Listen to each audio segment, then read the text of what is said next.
tal, amigos? Muy buenas tardes. Esto es Hablando Claro con Rubén Luengas, aquí en Univisión América, transmitiendo en vivo desde Los Ángeles, California, gran parte de los Estados Unidos. Gracias a Cristian en los controles, Roberto Ticona en la producción, y gracias a ustedes que sintonizan cualquiera de las estaciones de Univisión América para escuchar este programa Hablando Claro. Sí, perfecto, me está diciendo por acá Cristian que ya teníamos aquí al doctor Treviño. Se cayó la llamada, lo va a volver a buscar, pero ustedes dirán, ¿y quién es Treviño? ¿Y de qué va a hablar? Bueno, les pongo aquí en perspectiva de lo que vamos a estar hablando en el primer tema, porque hemos estado muy ocupados, los medios de comunicación en general, muy pendientes de lo que ocurre en el estado mexicano de Michoacán. Usted sabe que acá en los Estados Unidos hay aproximadamente son alrededor de 2 millones de michoacanos que viven en los Estados Unidos, imagínese. Bueno, todo lo que ha venido ocurriendo en Michoacán con las autodefensas, etcétera, pero hay otras partes de la geografía mexicana donde no solamente es preocupante, la palabra preocupar es antes de ocuparse, ¿verdad? Entonces, no, aquí hay que ocuparse lo más pronto posible, porque la situación en el estado mexicano de Tamaulipas, estado fronterizo con los Estados Unidos, ahí está Reynosa, ¿no? Del otro lado, la ciudad de McAllen en los Estados Unidos. Bueno, pues resulta que la situación está que arde. Nosotros aquí les informamos hace unos cuantos días, de hecho el martes pasado, de que estuvimos llamando a diferentes medios de comunicación porque me estaba llegando aquí gente a través de mi cuenta de Twitter, @Rubén G. Luengas, me estaban mandando una serie de fotografías de personas que habían sido acribilladas en Reynosa, Tamaulipas. Bueno, en ese sentido les digo ahora que reportan 7 muertos por tiroteos en Reynosa. En esos medios que llamamos no querían dar información porque nos decían que no lo estaban reportando, es decir, tenían miedo. La situación es muy delicada. Según el reporte preliminar ahora, los decesos se registraron nuevos, en la zona de Las Fuentes y Aztlán, así como en el poblado de Argüelles, en la carretera a Nuevo Laredo.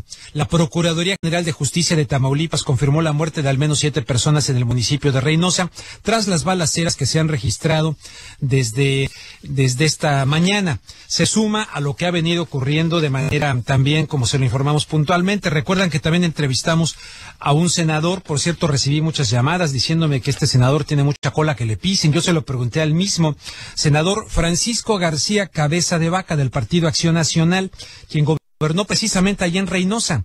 Me dice gente, yo se lo pregunté, oiga, me dicen que es un desastre, él dice que la gente luego quiere calumniar, en fin.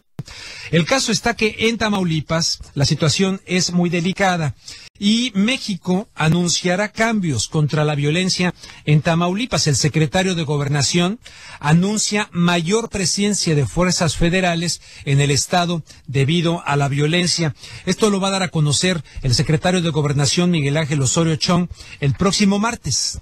¿En qué va a consistir esto? Algo parecido. Yo le preguntaba a este senador si van a aceptar una figura como la de Alfredo Castillo en Michoacán, que es un comisionado buscando ahí pacificar la situación, que está muy turbio lo de Michoacán, muy turbio, está muy turbio. Pero en fin, vamos a preguntarle a los que saben. Vamos con el licenciado Miguel Treviño Rábago.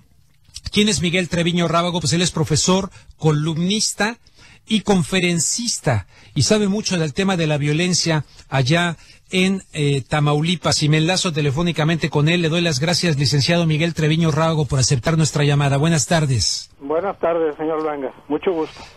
El gusto es mío, en verdad. Pues hay mucha preocupación, angustia de muchos mexicanos que viven acá en los Estados Unidos y en general de la comunidad hispana, pensando en lo que ocurre en México. ¿Usted nos puede decir en síntesis qué ha venido ocurriendo en este estado fronterizo con los Estados Unidos, Tamaulipas? ¿Qué está pasando?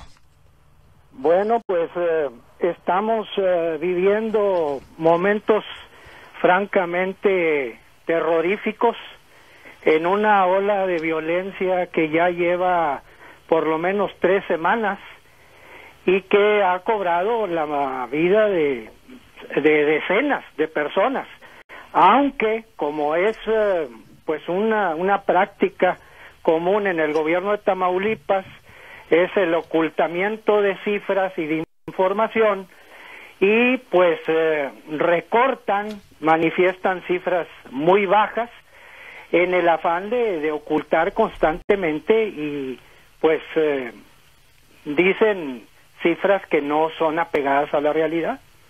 Pero los balaceras y los enfrentamientos están a todo lo que dan. Hoy en la mañana aquí en Reynosa, Tamaulipas, amanecimos en unas balaceras y unas refriegas tipo Irak o Afganistán.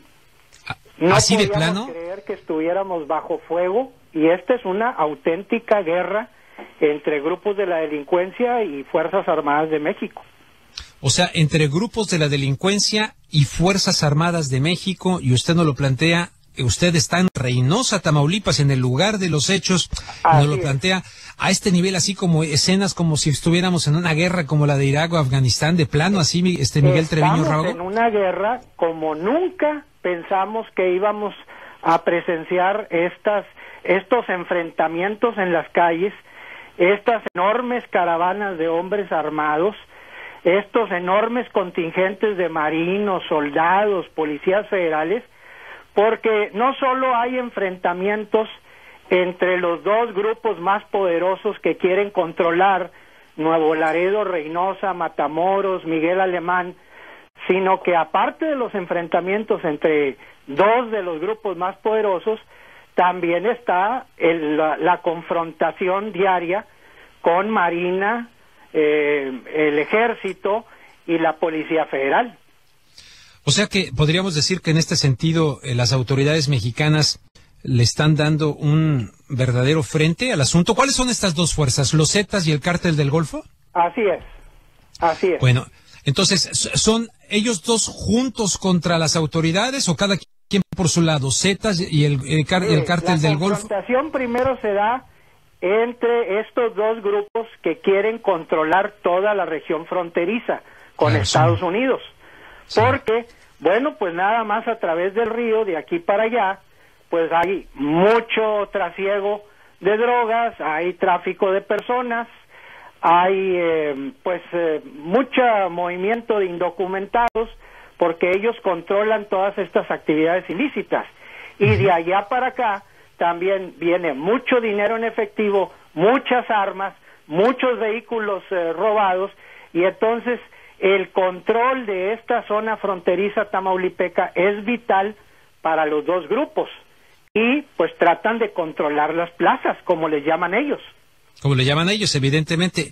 Y entonces, el gobierno mexicano, a través de las fuerzas de seguridad del Estado, están enfrentándose a tiros violentamente con estos dos grupos, y uno de los escenarios de mayor violencia en estas 2 semanas ha sido Reynosa, Tamaulipas, desde donde usted nos está llamando, ¿es correcto? Es Reynosa, y hace 2 o 3 semanas fue Tampico con más de 50 muertos. Tampico con más de 50 muertos. Madero, le pregunto... pero hay muertos en Miguel Alemán, en Nuevo Laredo, en Reynosa. Hay confrontaciones en Matamoros, que está frente a Bronzeville. Tremendo. Oiga, le pregunto, las personas que me mandaron fotografías que resultaron, yo al principio fui un poco tímido al no quererlas compartir en Twitter, pero me mandaron y resultaron ser ciertas, son esto que usted me está describiendo.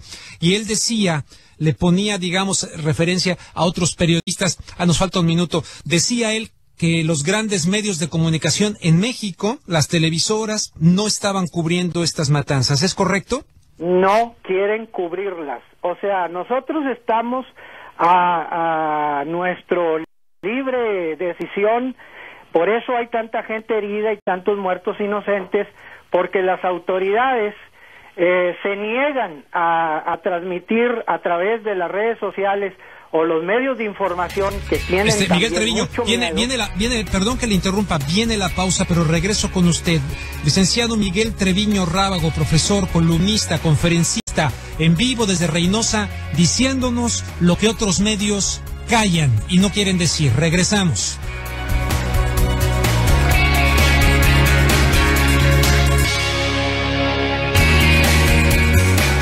Bien, amigos, aquí estamos de regreso y sí quiero enfatizar lo que nos acaba de decir el licenciado Miguel Treviño Rábago. O sea, me lo han dicho en redes sociales y él lo confirma, el profesor, columnista y conferencista desde Reynosa, Tamaulipas. ¿Por qué las grandes televisoras, los grandes medios mexicanos están guardando silencio ante esto que nos está describiendo? Bueno, en este espacio es hablando claro y hablando claro en serio. El día que alguien diga lo contrario, pues aquí no estaremos. Hablando claro en serio porque se trata de un compromiso con la verdad. Y esta es la verdad de lo que está pasando en un estado fronterizo con los Estados Unidos mexicano, y la gente tiene que estar enterada, tiene que saberlo. Me imagino que obviamente está usted de acuerdo al estar haciéndonos el favor de describirnos, licenciado Treviño, lo que está pasando en Tamaulipas, ¿correcto? Sí, le reitero, estamos viviendo una situación de terror en donde ya no hayamos a quién recurrir porque las autoridades, tanto de gobierno del Estado como los ayuntamientos, no ponen ni siquiera alertas a la población cuando hay situaciones de riesgo. La única que lo ha hecho es la presidenta municipal de Matamoros, Norma Salazar, que ha mandado Neighbors, Rated R. Los niños, por ejemplo, no quiero imaginarme, los papás, los niños al llevar a las escuelas, corren a las escuelas, señor Luengas, corren a las escuelas a recoger a los niños que, por ejemplo, hoy ya habían entrado a clases, y cuando se dan cuenta de las balaceras y el problemón que hay, exponiendo su vida, madres y padres de familia llegan corriendo entre las balaceras a sacar los niños de las escuelas. Pero aquí hay que puntualizar algo, hay una corrupción enorme también dentro de las Fuerzas Armadas y policíacas. Aquí esta situación nadie le pone atención, y las estrategias nunca las hemos visto. Peña Nieto tiene 1 año en el gobierno y es fecha que no vemos cuál es la nueva estrategia, y que las confrontaciones siguen igual que cuando estaba Felipe Calderón. Oiga, licenciado Miguel Treviño Rábago, tengo aquí una nota del periódico estadounidense de habla hispana de Los Ángeles que se llama La Opinión, y la nota dice: México anunciará cambios contra violencia en Tamaulipas. Dice: el secretario mexicano de Gobernación, Miguel Ángel Osorio, anunció hoy, o sea, ayer, que el próximo martes se dará a conocer un ajuste, de la estrategia de seguridad en el estado de Tamaulipas, con una mayor participación de las fuerzas federales. En declaraciones formuladas luego de inaugurar el foro Diálogo Regional de Política de Seguridad Ciudadana, Osorio expuso que a raíz de la detención de líderes de bandas criminales que operan en ese estado, se generó una disputa que ha aumentado los niveles de violencia. Y continúa la nota: ¿qué puede esperar usted y la sociedad de Tamaulipas? ¿Qué pueden esperar de este anuncio que dará el próximo martes, del cual vamos a estar muy, muy pendientes, el secretario de Gobernación de México, Miguel Ángel Osorio? ¿Tienen esperanza en esto? De ninguna manera. Esa clase de anuncios y promesas las han venido reiterando a lo largo de 1 año, desde que Peña Nieto entró al poder, y 1 año después, así como con Calderón se registraron casi 100,000 muertos, ya en 1 año de Peña Nieto ya llevamos otros 20,000. Es increíble el río de sangre que se vive en México, pero pues esas promesas son demagógicas, es una y otra vez lo mismo. Y la realidad es que la única estrategia que hemos visto siempre es la del patrullaje por tierra, y ahí donde localizan algunos sospechosos, pues ahí se les echan encima con las armas, y pues andan vigilando camionetas, carros, barrios, colonias, pero una estrategia definida no la tienen. También influye mucho que el gobernador del estado también una y otra vez reitera: no pasa nada, y en otras ha llegado a afirmar que son exageraciones de nosotros, que es exageración del pueblo, que pues realmente inflamos las cosas y los eventos. Y entonces pues no hallamos, realmente aquí hay voces que se levantan para decir que el gobernador necesita o ponerse lentes, o pedir licencia, o renunciar, o que se nombre un relevo, porque realmente el señor no ha demostrado poder con el gobierno de Tamaulipas. Y lo peor, aquí hay información de que muchos alcaldes fronterizos han vendido las plazas, están en contubernio con toda esta gente, y pues nosotros estamos a merced de Dios, de la Virgen y de todos los santos, porque pues es no correr, echarnos a correr, tirarnos al suelo y a rezar, porque no hay una protección, no hay seguridad en la frontera. El turismo norteamericano ya desapareció de toda la frontera de México y Estados Unidos. Ya no viene ningún norteamericano a las ciudades fronterizas de Tamaulipas. Bueno, pues verdaderamente dramático lo que nos está describiendo el licenciado Miguel Treviño Rábago, profesor, columnista y conferencista. Nos está describiendo algo que sin duda, porque incluso antes de entrevistarle a usted, yo conozco gente que vive allá, pero que evidentemente me piden no mencionar sus nombres, gente muy solvente, moralmente muy solvente, sí. Y coincide totalmente lo que usted nos está diciendo, coincide totalmente con lo que me están... Mire, viendo otra pausa, le suplico, me aguante, esta pausa dura un poquito más, pero el tema es muy importante. Regreso con usted. Claro. Regresamos, amigos, aquí en Hablando Claro con Rubén Luengas, Univisión América.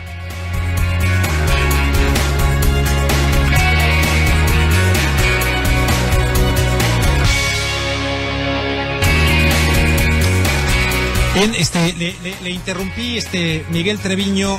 Estaba usted diciendo algo antes de ir a la pausa. Le digo que antes de hacerle yo me pregunta, antes nos había dicho también que el gobernador, que se llama Egidio Torre Cantú, ¿verdad? Es él, ¿no? Egidio Torre Cantú, que él dice, no pasa nada. Bueno, dice pues... que son exageraciones de la gente. Exageraciones de la gente. Bueno, yo reitero que se requiere que el señor o se pone las pilas o pide licencia o renuncia o a ver qué pasa, porque realmente ni siquiera hay buenas obras públicas en todo Tamaulipas y miles de millones de pesos de presupuesto se han esfumado, pero también se requiere que la Secretaría de Gobernación con Osorio Chong investigue a los alcaldes fronterizos, porque realmente tampoco están haciendo nada y solo se limitan a manifestar que no descansarán en velar por la seguridad de la población, cuando realmente no sucede así.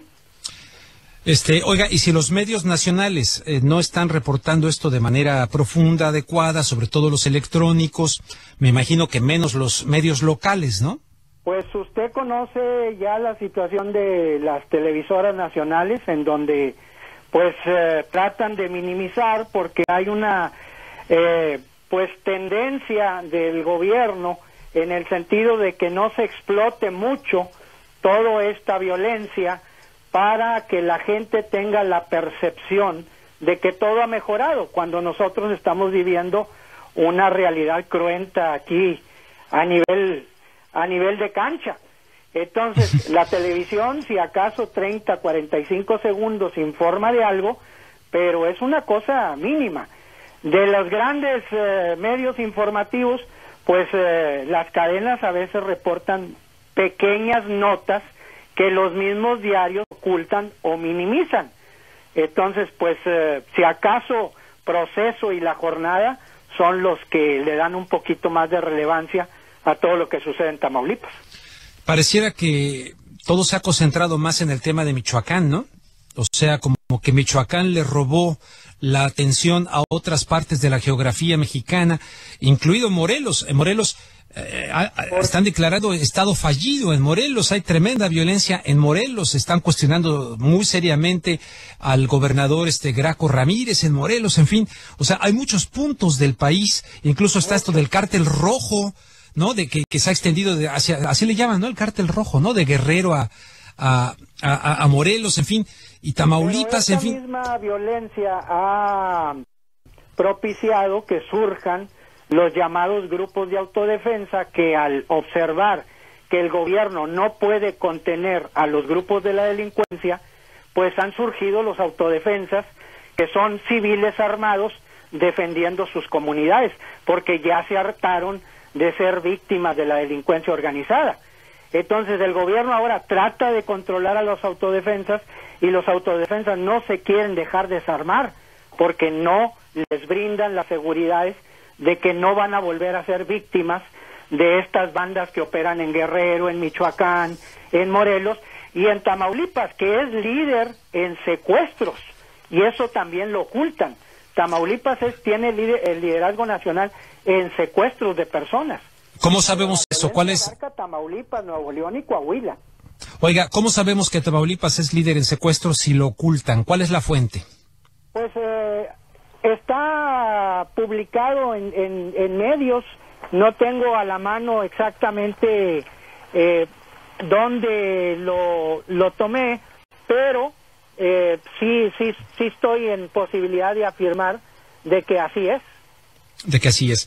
O sea que líder nacional en secuestros, pero me mencionó otros 2 estados que están corriendo la misma suerte, que son Morelos. ¿cuáles? Morelos, que yo le mencionaba. Sí. También está en situación crítica, y en Sí. Nuevo León también se da mucho el levantón o el secuestro o los desaparecidos. O los desaparecidos. Bueno, ¿qué sugeriría usted, qué pediría usted, dándole, digamos, el beneficio de la duda al gobierno federal principalmente? ¿Qué les pediría usted como tamaulipeco? Señor Luengas, aquí se revuelve política con delincuencia. Aquí no solo hay todas estas confrontaciones de los grupos armados de la delincuencia, sino que también detrás de todo esto hay un trasfondo político muy lamentable. Y todos sabemos que hay una disputa por el poder político y que detrás de esto se dice hay gobernadores y exgobernadores que ya no están dirimiendo su hambre de poder con las armas, ya digo con votos, sino que ya también tienen injerencia y están entremezclados con la delincuencia organizada. Entonces yo me atreví a escribir en mi análisis político de esta semana que aquí tal parecía que era una guerra de gobernadores, porque tenemos exgobernadores que también han sido ligados a estas actividades ilícitas, como es Manuel Cavazos Lerma, como es Tomás Yarrington, como es Eugenio Hernández, y bueno, pues ahí está el asesinato del candidato del PRI, Rodolfo Torre Cantú, hermano del actual gobernador de Tamaulipas. Entonces hay una lucha entre los mismos exgobernadores por controlar la gobernatura de Tamaulipas en las elecciones que se avecinan.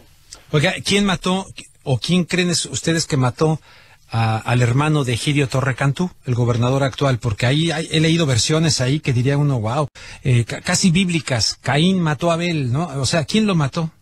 Pues aquí hay todas las versiones y todas las pistas y ninguna ha llevado a la detención de los responsables.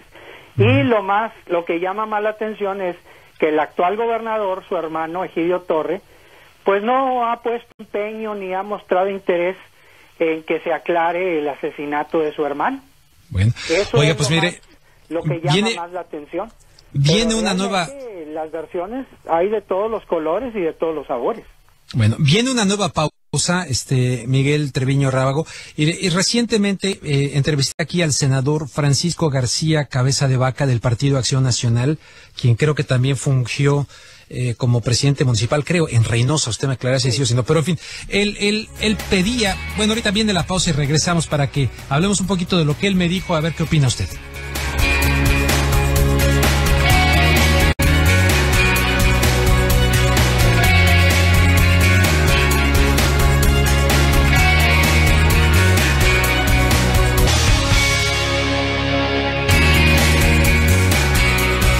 Bien, amigos, estamos aquí de regreso. Estoy platicando con Miguel Treviño Rábago, profesor, columnista y conferencista, analista desde Reynosa, Tamaulipas, donde esta misma mañana hubo tremendos actos de violencia. Licenciado, si me permite, nada más quiero dar una noticia pues importante que está surgiendo en este momento. Resulta que al doctor José Manuel Mireles, de las Autodefensas de Michoacán, resulta que lo están vinculando con el homicidio de 5 personas. Alfredo Castillo confirma que está siendo investigado. Les leo la nota. El comisionado para la Seguridad y el Desarrollo Integral de Michoacán, Alfredo Castillo, informó que se lleva a cabo una investigación contra José Manuel Mireles, dicen aquí, ex vocero del Consejo General de las Autodefensas en este estado, pues se le señala como presunto responsable de la muerte de 5 personas durante un tiroteo en el municipio de Lázaro Cárdenas, Michoacán. En entrevista para una radiodifusora, Castillo dijo que si bien hay señalamientos en contra de Mireles por los homicidios, y esos son parte de una investigación, se necesita tener la fortaleza de un expediente para sustentar una acusación. Les he dicho que lo de Michoacán está muy turbio. Esto lo confirma. Recordemos lo que pasó con Hipólito Mora, que de hecho está detenido en la cárcel de La Ruana, donde surgieron los grupos de autodefensa. Resulta que otros como Estanislao Beltrán, conocido como Papá Pitufo, está pues presuntamente vinculado a un nuevo cártel, el nuevo cártel de los H3, que según el señor Castillo no existe. O sea que no faltará ahorita la reacción de muchos que dirán que le están ahora inventando cuestiones al doctor Mireles. Yo no digo que se lo estén inventando, pero dirá quien así lo era, como también ocurrió con Hipólito Mora. El caso está que la cosa está que arde verdaderamente en Michoacán. Repito, el doctor Mireles ha sido vinculado hoy con el homicidio de 5 personas y el comisionado Castillo confirma que está siendo investigado. O sea que, ¿qué opina de esta noticia, licenciado? Pues lo que pasa es que están aplicando el clásico divide y vencerás. La realidad es que las autodefensas que surgieron en Michoacán pusieron en evidencia un estado fallido, un estado que no responde a las necesidades del pueblo, un estado que estaba bajo el control de grupos muy poderosos de la delincuencia, y ahora están empeñados en desmantelar estos grupos de autodefensa. Obviamente ahí ya sembraron la discordia.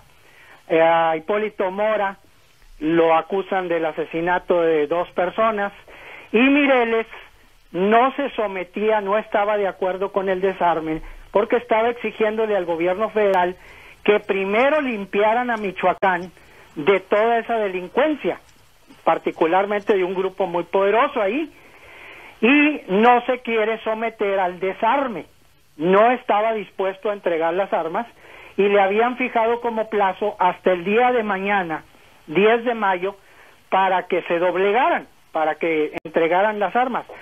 El doctor Mireles dijo que no las iban a entregar hasta que no se limpiara Michoacán.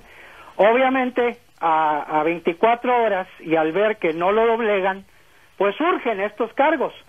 Pueden ser verdad, pueden ser mentira, puede ser estrategia del gobierno para quitárselo de encima, porque pues ha estado manifestando que inmediatamente, en cuanto que en los municipios que hay autodefensas, ya no hay robos, ya no hay extorsiones, ya no hay homicidios, ya no hay nada, y en los municipios donde están fuerzas del gobierno se siguen suscitando muchos actos delictivos.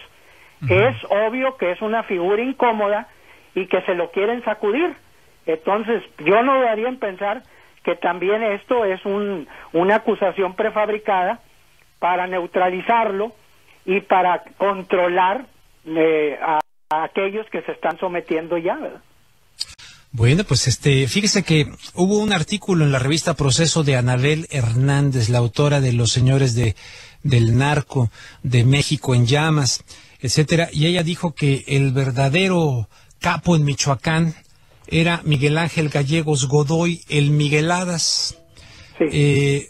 Bueno, y de alguna manera se ha relacionado también a este tal Migueladas con el doctor Mireles. El doctor Mireles, en una entrevista con el programa de Carmen Aristegui en México, rechazó el contenido de lo que dijo Anabel Hernández, y también dijo él que él ni siquiera conocía a Migueladas, pero habló bien del tal Migueladas, ¿no? Sí. Y resulta que aquí está confuso porque hay otras fuentes que me han llegado donde pareciera que este señor Migueladas sí ocupa un papel protagónico dentro del narco, y el doctor Mireles más bien como que lo defendió en esa entrevista con Carmen Aristegui. No es que yo quiera meter la cizaña, pero yo a estas alturas, como se lo dije ayer a un sacerdote allá de Apatzingán, La verdad Sí. que ya no sé quién es quién, ya no meto las manos al le fuego digo por ahí nadie. ya, es que es clásico, cuando no quieres que se resuelva algo, pues hazlo bolas.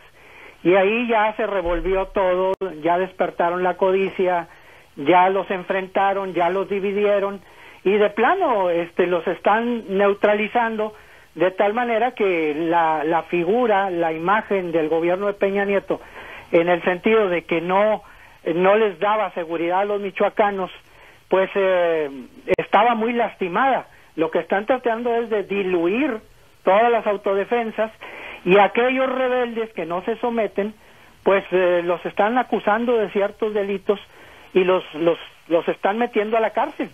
La intención manifiesta es neutralizar y desbaratar las autodefensas. Pero, Bien, pues yo sí. no conozco mucho de Michoacán, pero sí leo mucho todo lo que está ocurriendo y veo toda esta intención de dividirlos y confrontarlos, y lo están logrando. Oiga, Miguel Treviño, le invito para el próximo martes, cuando dé el informe del gobierno mexicano, lo que va a hacer con Tamaulipas, y conocer su reacción. Déjeme decirle que aquí hemos buscado a autoridades del tema para hablar del tema, pero no, a ver si busco al gobernador, y con mucho gusto, el micrófono está abierto. El problema está que no nos hace caso. Le agradezco mucho y le invito para el próximo martes. ¿Le parece bien? Claro que sí. Muy Claro bien, que sí. gracias. Miguel Treviño Rábago, desde Reynosa, Tamaulipas, escenario de tremenda violencia el día de hoy, donde hubo 7 nuevos muertos por tiroteos. Regresamos.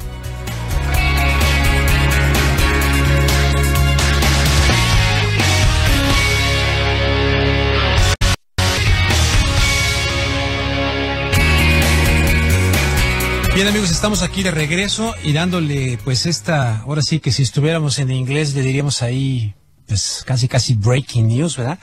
Esto de que hay una investigación en contra de el doctor Mireles.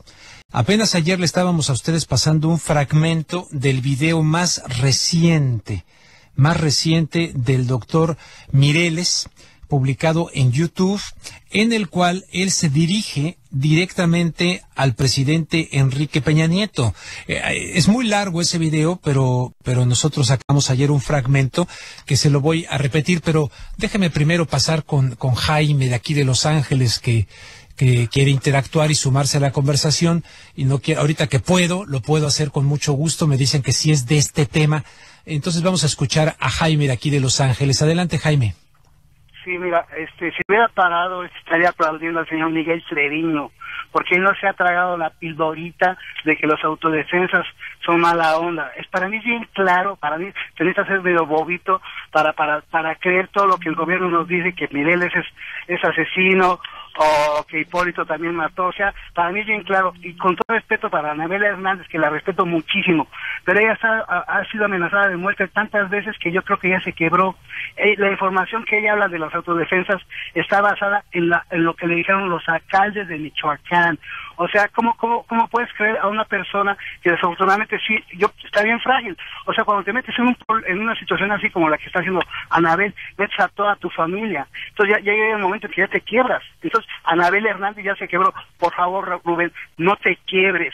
Defiende la verdad. Los autodefensas es lo que necesitamos. Defiende la verdad. Te he dicho varias veces que cuando presentes algo, tienes que presentar la otra cara de la moneda. Tú dices que no, que tú eres un... No, yo no digo que no malentiendas. Yo no digo que no malentiendas. No se trata de que no, de la otra cara de la moneda. Al contrario, es lo que estoy haciendo en muchos aspectos, presentar la otra cara de la moneda, porque la otra está súper representada de manera masiva y aplastante en muchos temas. Pero no te confundas, no se trata de eso. Estás malentendiendo mis palabras, pero a ver, continúa.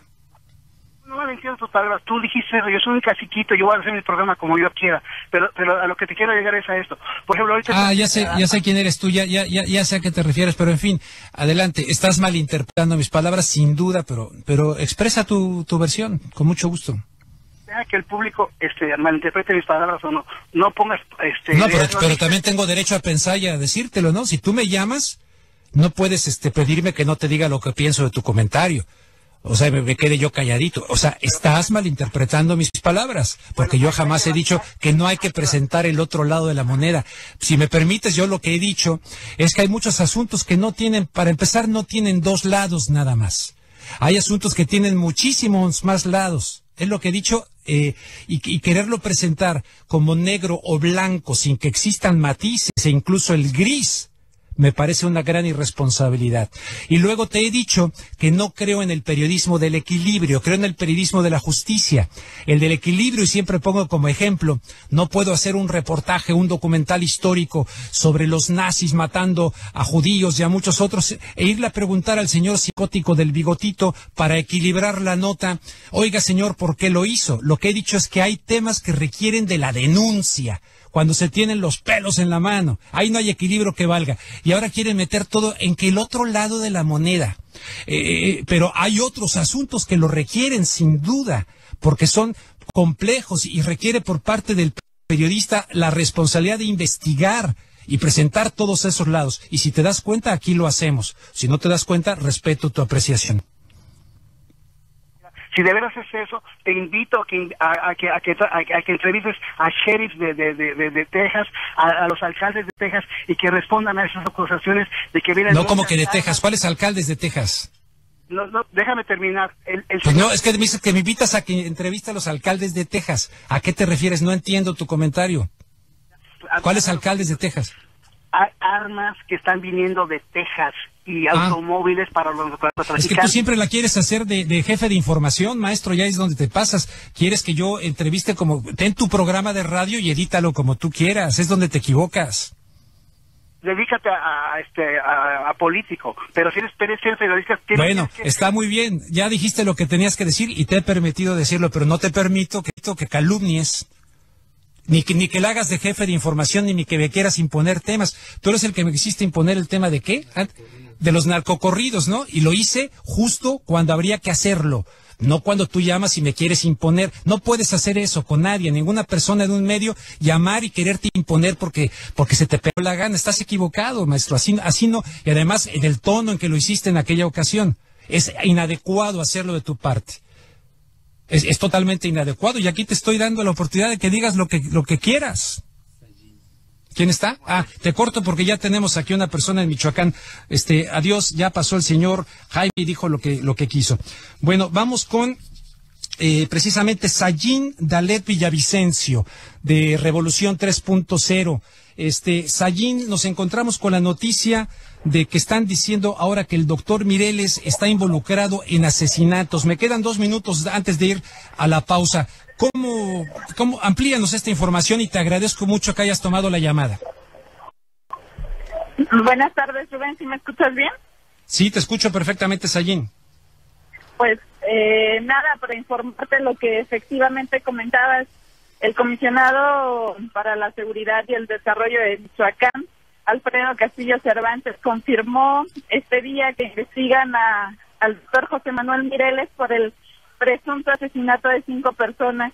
Con esto, Rubén, se perfila la estrategia del gobierno federal rumbo al plazo que había establecido el 10 de mayo para el desarme y desmovilización de las autodefensas, luego de que hace una diferencia el resto de los líderes de los grupos de autodefensa en Michoacán destituyeran a José Manuel Mireles como vocero y miembro de los grupos de autodefensa de Michoacán, a las reprises que ponía en riesgo el movimiento que ya ha acordado la legalización con el gobierno federal, Rubén. Por supuesto, esto ha causado mucha conmoción. Parece ser que las autodefensas preparan ya un acto para mañana que no se sabe dónde será, donde se reafirmará que trabajan. Oye, Sayín, viene la pausa, Sayín. Perdón que te interrumpa. Entonces nos quedamos en que preparan para mañana las autodefensas algo que no se sabe exactamente dónde será. Regreso contigo en vivo desde Michoacán con Sayín Dalet Villavicencio de Revolución 3.0.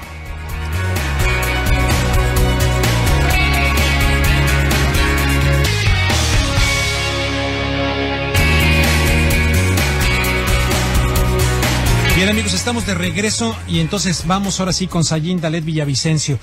Sayín, tú nos estabas diciendo que esto ha causado una gran conmoción, esta noticia de esta acusación en contra de Mireles y de que está siendo investigado un poco de manera similar de lo que se hizo con Hipólito Mora. Pues sí, Rubén, la verdad es que la acusación que se le imputa sobre el asesinato de 5 personas tiene que ver con un enfrentamiento suscitado en el municipio de Lázaro Cárdenas, en el que se enfrentaron 2 presuntos grupos de autodefensa. No se sabe si uno de estos dos era un grupo de falsos autodefensas, pero el tema es que el gobierno federal ha echado a andar toda su maquinaria contra este líder y vocero de las autodefensas, luego de que exigiera un diálogo de comunicación directa con Enrique Peña Nieto, y a días de que se anunciara también la integración de un grupo de autodefensa a nivel nacional sin armas, en el que participan otros activistas importantes que sobre el tema de la seguridad, como ha sido Javier Sicilia, el padre Alejandro Solalinde y otros actores importantes que han denunciado el hecho de que el gobierno federal no ha podido garantizar la seguridad en México ni tampoco ha podido brindarle a la gente un acceso a la justicia. Es preocupante, hay una gran conmoción. No obstante, parece ser que el gobierno federal está trazando una ruta con los líderes de autodefensa en la que mañana va a anunciar que se completó el plazo y el desarme de las autodefensas y su legalización. Bueno, pues tremenda la noticia, sin duda. Yo no sé qué opinar. ¿Tú qué opinas?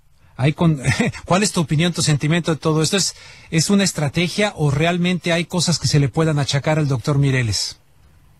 Yo creo que es de ser una detención, sería una detención de carácter político.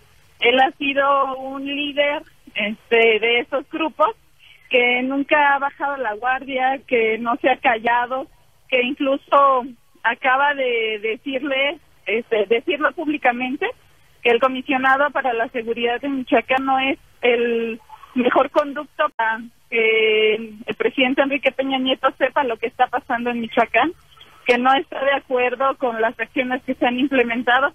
Y bueno, la respuesta del gobierno federal es primero desacreditar a estos líderes de los grupos de autodefensa, líderes y fundadores además, como ha sido Hipólito Mora y el doctor Mireles, para luego pasar a su detención, y de ahí en adelante todos los demás líderes han estado de acuerdo con la estrategia planteada por el comisionado y por el gobierno federal. Oye, pero lo mismo se decía un poco de Stanislao Beltrán, y resulta que ahora ya hasta el doctor Mireles ha señalado a Stanislao Beltrán como si fuera un traidor, y parece ser que está ya más vinculado con lo del famoso H3. O sea, está muy turbio todo, ¿no? Claro que sí, Rubén, es un asunto que se entiende poco.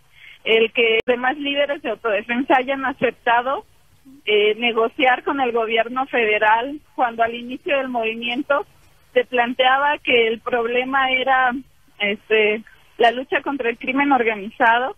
El doctor Mireles dijo y reiteró muchas veces que no se ha terminado de limpiar el estado de Michoacán, tampoco el gobierno estatal, pese a las detenciones que se han realizado de presidentes municipales, el propio exgobernador interino, que han faltado mucho por hacer. Sin embargo, el anuncio que vamos a ver mañana del gobierno federal va a ser triunfalista, va a ser presumir una estrategia que según ellos ha funcionado, pero está a corto plazo, que no ha terminado de limpiar el estado de Michoacán. Y bueno, eso era un poco de lo que decía el doctor Mireles, que parece ser que en próximas horas podría ser detenido por esta declaración que da hoy el comisionado Alfredo Castillo. Bueno, pues tremendo, Sayín. Vamos a estar pendientes, te agradezco muchísimo. Nosotros tenemos ya el nuevo teléfono del doctor Mireles. Le vamos a marcar a ver si nos contesta. ¿No? ¿Qué te parece, Roberto, si se lo mandas a Cristian? A ver si nos contesta, lo dudo porque ha estado complicado, pero tenemos ya su nuevo teléfono. Te agradezco mucho, Sayín Dalet Villavicencio. No, a ti, Rubén. Que tengas buen día. Hasta luego. Bien, muchísimas gracias. Bueno, y se recordarán que estuvimos hablando acerca de lo de Tamaulipas y estuvimos entrevistando al licenciado Miguel Treviño Rábago, profesor, columnista, analista, conferencista desde Reynosa, Tamaulipas, donde hoy Tamaulipas fue el escenario de lo que él describió como si estuviéramos en una guerra, donde hubo muertos y el ocultamiento que se está haciendo del tema. Y él refirió que también había ocurrido en Tampico. Nos lo dijo hoy, antes de que incluso lo publicara, donde lo estoy leyendo ahora en el periódico mexicano, es el Universal, ¿verdad, Roberto? Dice que Tamaulipas reporta ataque ahora en Tampico. Bueno, pues él nos dijo eso. Nos los dijo. Dice en su nueva cuenta de Twitter, la corporación señaló que hubo un ataque a civiles en Avenida Hidalgo, fíjese, a civiles, a personas inocentes, Valles y Faja de Oro. A través de la Secretaría de Seguridad Pública de Tamaulipas reportó otro ataque, pero el gobernador dice que no pasa nada. Otro ataque a civiles esta tarde, ahora en Tampico. Mencionó que el grupo de coordinación de Tamaulipas se encuentra presente en el lugar, aunque hasta el momento no reveló si hay personas fallecidas o heridas. Confirman ataque a civiles, pues, allá en Tampico, Tamaulipas. Les estábamos diciendo que la cosa está que arde y que desgraciadamente, tal como nos informó el licenciado Miguel Treviño Rábago, los medios masivos electrónicos grandes de comunicación no les están dando la cobertura, al grado de que mucha gente, incluso presidentes municipales de la zona, él hizo la excepción de Norma Salazar del municipio de Matamoros, alcaldesa de ahí, que ella sí ha estado advirtiendo a la gente para que la gente pueda protegerse, que los padres van a sacar a los niños de las escuelas, etcétera. Entonces, esta es la realidad de lo que está pasando en este estado mexicano fronterizo con los Estados Unidos. Ahí tienen Reynosa, del otro lado McAllen, etcétera, y ahí tienen lo que está ocurriendo. Y el gobernador dice que la gente exagera. ¿Cuánto me queda de este bloque? ¿No me da tiempo de pasar lo del doctor Mireles? No, ¿verdad? Mejor entonces regreso. Y al regresar, bueno, les informo que más adelante vamos a tener aquí la presencia en vivo en el estudio de Álvaro de Regil, para continuar con lo que les anuncié el día de ayer de este análisis muy importante, comparativo, de la cuestión de los salarios y qué ha pasado con el salario real de los mexicanos en los últimos 30 años, pero en referencia a otros países. Argentina, Brasil, incluso España, Estados Unidos, obviamente. ¿Qué pasa también con la cuestión de los salarios? Él ha entregado un estudio muy a fondo a un centro académico de los Estados Unidos sobre el tema y nos va a compartir el resultado de su investigación. Creo que a todos nos preocupa, ¿no? El salario, que es fundamental, pues, de nuestros ingresos. Vamos a hacer la pausa, pero regreso para ponerles algo de lo que dijo el doctor Mireles recientemente, antes de que hoy se dé a conocer esta noticia bomba de que ese investigado, el doctor Mireles, dicho por Alfredo Castillo, a quien él criticó en este video y se dirigió directamente al presidente Enrique Peña Nieto. Volvemos, pues, después de la pausa, que me va a llegar aquí la cuestión de la musiquita. Y ¿en qué me quedé? Que le vamos a tratar de llamar al doctor Mireles. Ya le ha contestado a Roberto, pero resulta que a la hora de estar, no lo ha anunciado, porque a la hora de estar en el programa le llamamos y no contesta. Hoy no le hemos dicho nada, vamos a ver si nos contesta y nos da una reacción a bote pronto de esta noticia. Ojalá si sea de lo contrario, pues ni modo. Regresamos después de la pausa.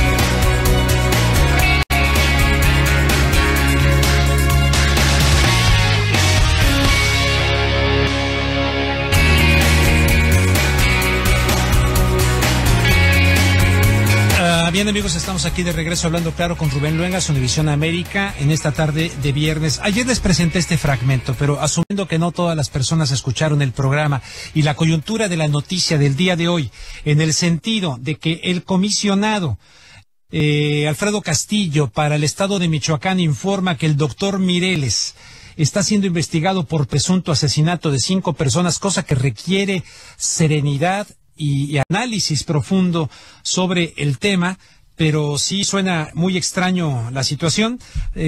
Vamos a repetir un fragmento del video más reciente del doctor Mireles, en el cual se dirige directamente al presidente Enrique Peña Nieto en estos términos. Es un fragmento de unos 5 minutos y se los repetimos hoy por la coyuntura de la noticia de hoy. Nosotros requerimos un apoyo y una atención directa de un presidente con su pueblo y del pueblo con su presidente. Hemos dicho muchas veces que esos que se dicen representantes del pueblo en el Senado de la República, en el Congreso de la Nación, no es cierto que representan al pueblo, no nos representan a nosotros. Representan sus intereses personales, sus intereses de grupo, sus intereses de partido. Quizás cuando entraron a la política sí tenían la noble intención de representar sus comunidades y sus pueblos, pero ya estando allá se echaron a perder, porque hay quienes tienen más de 25 años, casi 30 años en el sistema ese del Senado y el Congreso, y que nada más cambian de silla cada 3 años o cada 6 años. Eso no nos representan a nosotros. Nosotros queremos tener un diálogo directo con nuestro presidente de la República, que cada vez que venga a Michoacán, por ejemplo, no venga nada más a reunirse con los políticos. Los políticos no nos representan a nosotros, el pueblo. Eso queremos explicártelo. Sabemos que nuestro presidente de la República y nuestro secretario general de Gobierno, el señor Osorio Chong, tienen muy buenas intenciones para la pacificación, no nada más de Michoacán, porque no nada más Michoacán tiene los problemas que hemos hecho públicos. Hay muchos estados de la República, estados hermanos, que están peor que los michoacanos y que necesitan un contacto directo con su presidente, con su gobernante, porque esta situación es muy difícil.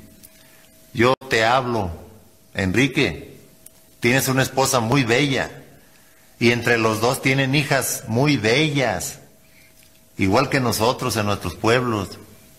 Tienes amigos que anduvieron en la primaria y la secundaria contigo, que se juntaron a barrer la calle contigo, que se juntaron a jugar valero, dominó, yoyo contigo. ¿Y qué sentirías? Que llegara alguien a tu casa y se llevara a tu mujer porque es muy bella, y después de regresártela se lleve a tus hijas también porque están muy bellas. Y después de que vieron que tú te enojas, te dejen en la puerta de tu casa las cabezas de tus mejores amigos para que te calles la boca, para que no digas nada. Eso es lo que está sufriendo el pueblo de Michoacán en este momento, Enrique. Eso es lo que están sufriendo en todos los estados de la República. Nosotros estamos conscientes de que tú como presidente de la República estás muy lleno de ocupaciones, pero también de preocupaciones. Yo no quisiera estar en tus zapatos con la rifa del tigre que te sacaste al ganar la presidencia de la República, pero también te puedo asegurar que tú no desearías estar en mis zapatos tampoco. Por eso necesitamos un acercamiento, una comunicación del pueblo con su gobernante y del gobernante con su pueblo. Hay muchas formas de comunicarnos. Dijo un amigo, vamos a utilizar los medios electrónicos, ¿qué te parece? Vamos a comunicarnos a través del Skype. Yo no lo tengo, pero puedo buscar a alguien que me enseñe a usarlo y comunicarme contigo y que tú te comuniques con nosotros. Has mandado comisionados para todas las cosas a los estados de la República, incluyendo Michoacán. Nosotros hemos visto desde hace 14 meses que hay muy buenos generales en el ejército que están con nosotros para la defensa de nuestra vida, de nuestra familia y de nuestra productividad. Tenemos contacto con muchos agentes federales que igual dan la vida junto con nosotros en la lucha que emprendimos hace 14 meses. Quisiéramos mantener un contacto directo con nuestro presidente de la República a través de esos mismos generales, de esos mismos federales que están conscientes de nuestro dolor. Queremos que tú sepas lo que pensamos nosotros del trabajo tuyo, del trabajo de tus comisionados. Muchas veces no estamos de acuerdo con lo que tu comisionado en Michoacán te informa, porque muchos de esos acuerdos no son del agrado de nosotros. Queremos nosotros darte nuestro punto de vista de las reuniones que tenemos con tus comisionados, independientemente de lo que ellos te informen.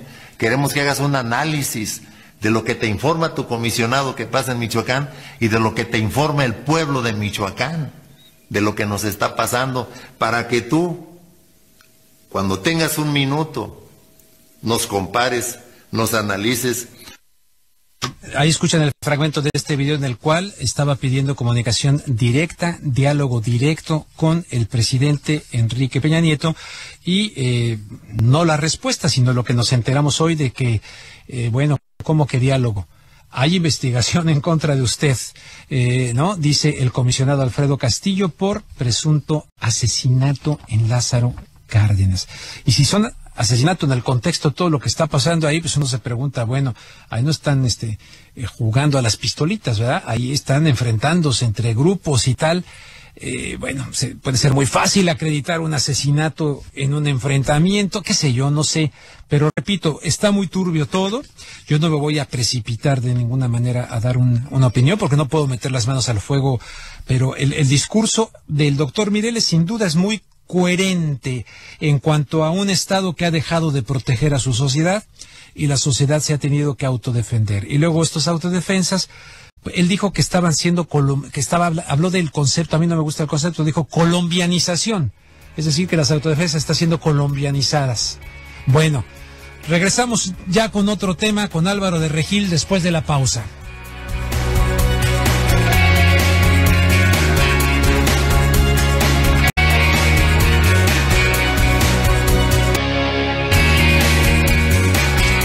Bueno, pues no tuvimos suerte, no nos contestó el doctor Mireles. Nos ha contestado fuera del aire algunas veces y ha dicho, sí, llámeme a tal durante el programa, le hemos llamado y ni les avisé a ustedes porque para qué les... y no nos ha... Entonces vamos a cambiar de tema, estén pendientes durante el fin de semana, mañana pudiera llegar a ser detenido el doctor Mireles, igual que Hipólito Mora, y hay pues un tema ahí importante para el análisis.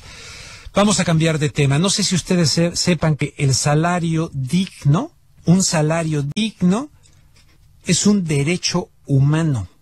A pesar de que la mayoría de los gobiernos no lo reconocen como tal, obviamente, la mayoría de los trabajadores del mundo siguen ganando menos que un salario digno por su trabajo.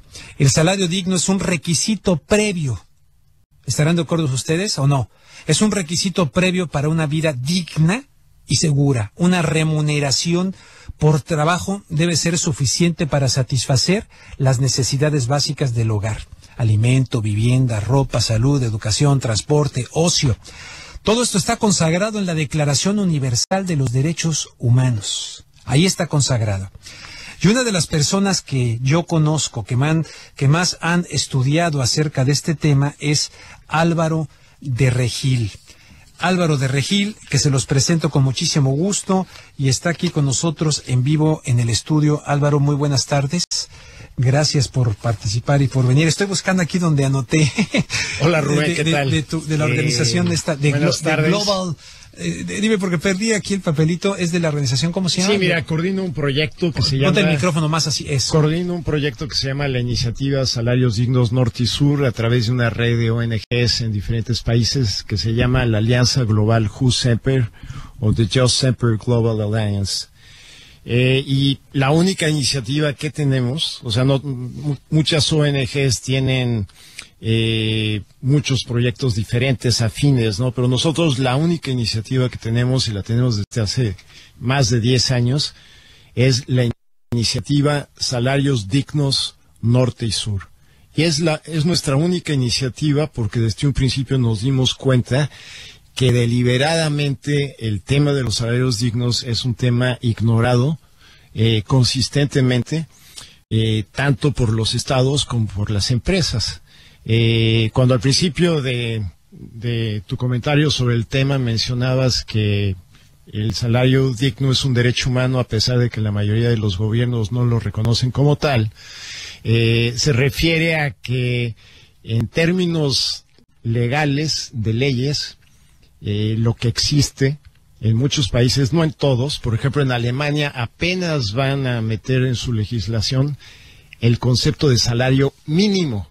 ¿En Alemania? ¿Apenas? En Alemania apenas, sí. No el concepto de salario mínimo. Aunque ahí pagan muy buenos salarios, pero hablando en términos legales, en Alemania no manejan, apenas está la iniciativa en proceso para que se establezca como ley un sistema de salarios mínimos. En otros países como Estados Unidos, como sabemos, existe desde hace mucho el concepto de salario mínimo legalmente establecido. En México también, y en muchos países también existe el concepto de salario mínimo.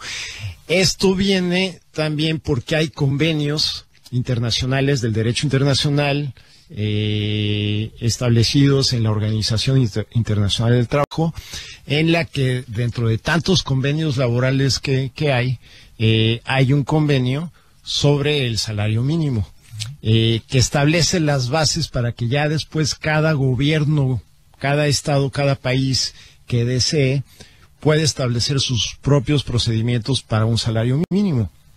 Solo que en la mayoría de los casos el salario mínimo no es un salario digno. Hay casos en los que el salario mínimo sí es un salario digno. Un salario digno, pero en la mayoría de los casos, tanto en países desarrollados en las principales economías como en economías llamadas, entre comillas, emergentes o en desarrollo, lo normal es que el salario mínimo esté muy por debajo del salario digno. A ver, ¿cómo andamos en ese tema aquí en los Estados Unidos?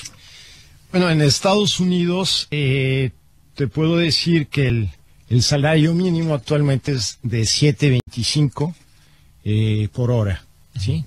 Eso, si nosotros lo anualizamos, suponiendo que el trabajador trabaja 40 horas y trabaja todas las semanas del año, equivale a un salario anualizado de $15,080. Y si comparamos esto para determinar si esto es un salario digno o no, la línea oficial de pobreza en los Estados Unidos en 2010 fue de $22,314. Entonces, si el salario mínimo de $7.25 apenas llega a $15,080, quiere decir que apenas llega a cubrir el 67,6 o 67.6% de el ingreso anual que debe tener un trabajador para no caer en la línea de pobreza.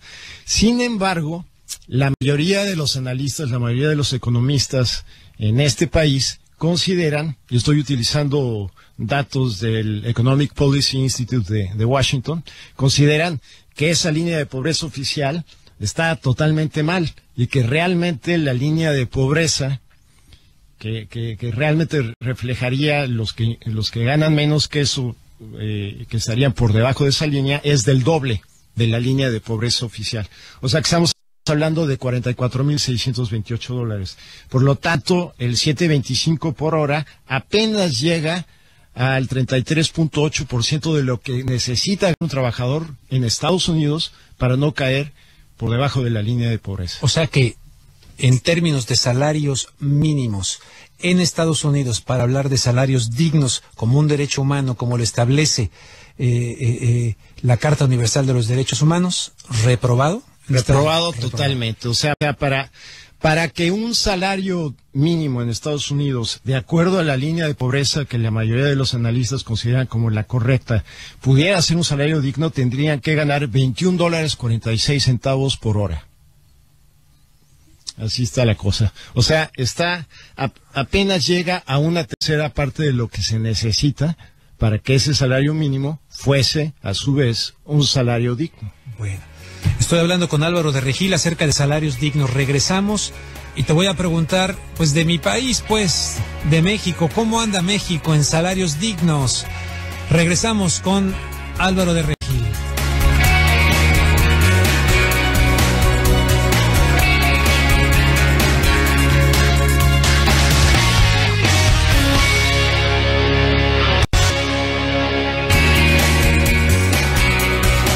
Aquí de regreso con Álvaro de Regil, hablando de salarios dignos. Ya nos dijiste de los Estados Unidos, país en el que vivimos nosotros, tú y yo, siendo mexicanos. ¿Cómo anda nuestro país, México? Pues mucho peor. Creo que la pregunta es obvia, ¿no? Muchísimo peor, ¿sí? Pero a ver, explícanos en qué... Mira, por darte... vamos a hablar en dos contextos diferentes sobre el caso de México. Vamos a hablar en el contexto de la economía local de México, o sea, la economía doméstica, y después vamos a tocar el contexto de México en la economía global. Okay. Y cómo se compara con los demás países, ¿te parece? Sí. Tenemos este bloque y el que sigue, que es el último, para que vayas ahí administrando. Sí, va bien. Mira, déjame darte dos datos comparativos. El salario mínimo en México en 1994, que era de 15.27 pesos por día, ¿sí? O sea, hace 20 años, sí. 15.27 pesos por día. Por día, pesos sí. Por día, ok. Sí. Cubría el 49.2% de la canasta básica indispensable. O sea, hace 20 años, sí. El salario mínimo cubría el 49.2% de la canasta básica indispensable. Sí. Ahora, okay. ¿Qué es esta canasta? Esta canasta es una canasta de 40 productos que se maneja a nivel de investigación universitaria. En este caso la fuente es la Universidad Obrera de México, pero la UNAM también maneja otra canasta y la Metropolitana también maneja otra canasta. En esa época costaba 31.04 por día. Entonces, si el salario mínimo era 15.27, en términos redondos cubría un poquito, alcanzaba para comprar un poquito menos de la mitad de esta canasta. Esta canasta es de 40 productos básicos: leche, los huevos, pollo, pan, también la electricidad, dinero para comprar los boletos del metro o de autobuses de transporte para ir a trabajar, ese tipo de cosas, ¿no? Son 40 productos básicos, que además se considera que son los 40 productos básicos para una familia de 5 miembros, indispensables para que se reproduzca la fuerza de trabajo. ¿Qué se quiere decir con esto? Indispensable para que se reproduzca la fuerza de trabajo. Sí, con esto se quiere decir que es lo necesario para que los hijos en una familia crezcan, estén alimentados debidamente, puedan crecer, ir a la escuela y desarrollar sus capacidades mentales y físicas adecuadamente para que una vez que lleguen adultos se integren a la fuerza de trabajo, ¿no? Y puedan ser productivos y ganarse la vida, ¿no? Entonces, por eso se llama la canasta básica indispensable.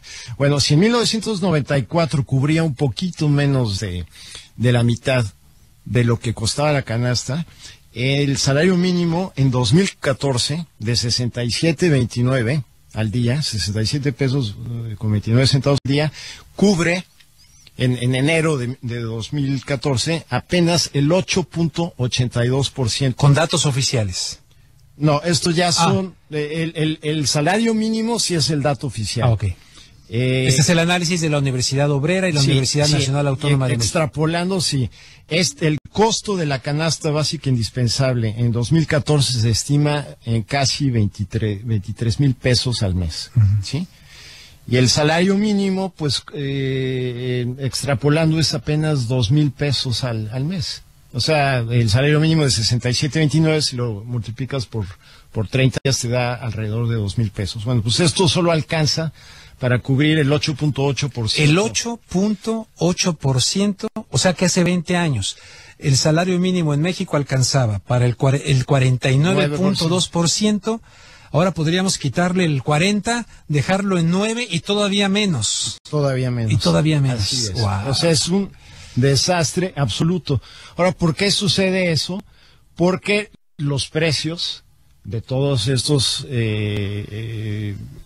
alimentos y servicios que forman la canasta básica indispensable han crecido todos los años con un ritmo de inflación mucho mayor, muy por encima de la inflación general de toda la economía del país. Y sin embargo, la política del gobierno desde hace décadas ha sido sistemáticamente no aumentar el salario mínimo más que estrictamente al nivel de el índice de inflación oficial. Entonces, en los últimos años se ha estado promediando, para darte un ejemplo, 4% de inflación en la economía total. Pero los alimentos pues han estado aumentando a ritmos de 25-30% todos los años, ¿no? Entonces, por eso se ha desplomado totalmente el poder adquisitivo de los trabajadores y, sin embargo, deliberadamente el gobierno se niega a hacer ajustes para mantener siquiera el poder adquisitivo de esos salarios mínimos de acuerdo a la inflación de los alimentos básicos y los servicios básicos que son los que consumen la clase trabajadora. Entonces, ha sido una política de expoliación abierta que ha pauperizado el trabajo en México, que lo ha precarizado totalmente en términos de poder adquisitivo y también, digo, no es el tema en esta conversación, pero en términos de derechos laborales, ¿no? Que la reforma laboral y todo que han estado dándole para cada vez precarizar los derechos que los trabajadores habían ganado a partir de la Revolución Mexicana y cuando se estableció la Constitución de 1917 y en la que realmente se tuvieron derechos laborales muy avanzados a nivel mundial. Por lo menos en el papel, ¿no? Sí, por lo menos en el papel. Bueno, ese es en el contexto de la economía doméstica, ¿sí? Entonces tenemos una clase trabajadora totalmente pauperizada que para que puedan adquirir la canasta básica indispensable necesitan ganar aproximadamente 11 salarios mínimos. 11 salarios mínimos. O sea, si nada más, si un salario mínimo cubre un poco menos del 9% del costo de la canasta básica indispensable, entonces necesitarían ganar 11 salarios mínimos. ¿Cuántos trabajadores perciben 11 salarios mínimos? Poquísimos. De acuerdo a datos oficiales del INEGI de hace 3 años. A ver, nos viene la pausa. De acuerdo a datos oficiales del INEGI, el INEGI es el Instituto Nacional de Geografía. De Estadística y Geografía. De Estadística y Geografía en México. Que acaba de decir que hay recesión en México. Sí. ¿No? Y el gobierno dice que no hay recesión. Y Videgaray mendazmente le dice que no. Así es.